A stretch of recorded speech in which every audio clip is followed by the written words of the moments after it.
Selamat pagi saudara-saudari yang terkasih. Salam jumpa dengan saya Rama Arif dalam Tegur Sapa edisi Jumat 22 Mei 2020, di mana pada hari ini kita akan mengikuti bersama novena hari pertama dengan tema Roh Kudus Sumber Sukacita. Bacaan Injil pada hari ini diambil dari Injil Yohanes bab 16 ayat 20 sampai 23a, di mana Yesus berkata kepada murid-muridnya. Dalam amanat perpisahannya, Yesus berkata kepada murid-muridnya, "Aku berkata kepadamu, sesungguhnya kamu akan menangis dan meratap, tetapi dunia akan bergembira. Kamu akan berduka cita, tetapi duka citamu akan berubah menjadi sukacita." Seorang perempuan berduka cita pada saat ia melahirkan, tetapi sesudah melahirkan anaknya, ia tidak ingat lagi akan penderitaannya karena kegembiraan bahwa seorang manusia telah dilahirkan ke dunia. Demikian juga kamu sekarang diliputi duka cita, tetapi aku akan melihat kamu lagi dan hatimu akan bergembira. Dan tidak ada seorang pun yang dapat merampas kegembiraanmu itu daripadamu. Dan pada hari itu, kamu tidak akan menanyakan apa-apa padaku.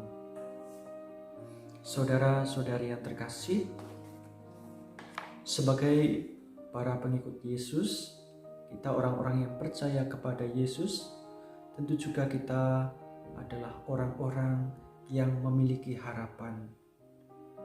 Dan sudah semestinya kita memiliki harapan sejati di dalam Yesus. Apa keuntungan memiliki harapan?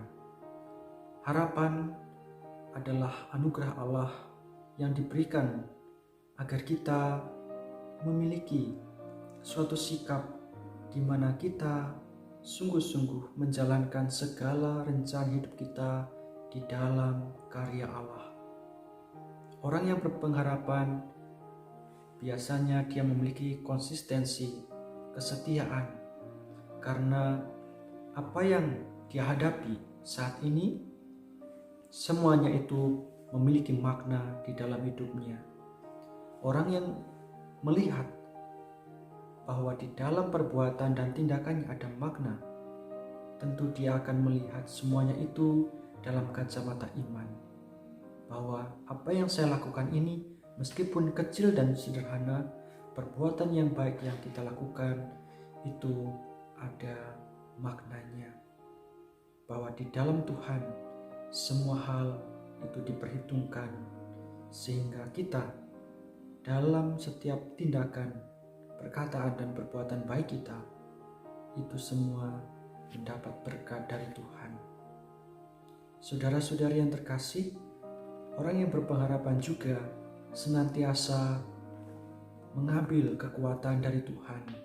Maka ketika dia mengalami persoalan hidup, pergulatan yang berat, suatu hidup yang kadang-kadang dilihat sebagai kurang beruntung, tentu semuanya itu akan mampu dihadapi kalau seorang mempunyai harapan di dalam hidupnya. Saudara-saudari yang terkasih, harapan membuat orang mampu melihat ada jejak-jejak Allah, di mana dalam setiap pengalaman hidupnya dia dituntun oleh Allah, dia dibimbing, dia diarahkan pada kesetiaan, pada pengharapan yang sejati di dalam Tuhan.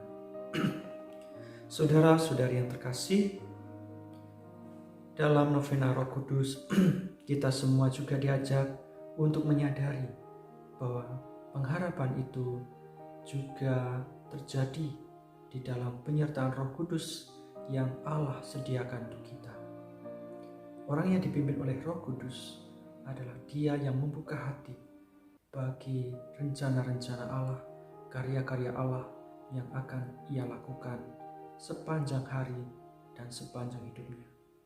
Kuncinya ada pada kepasrahan, keterbukaan hati kita untuk mau dipimpin oleh karya Allah.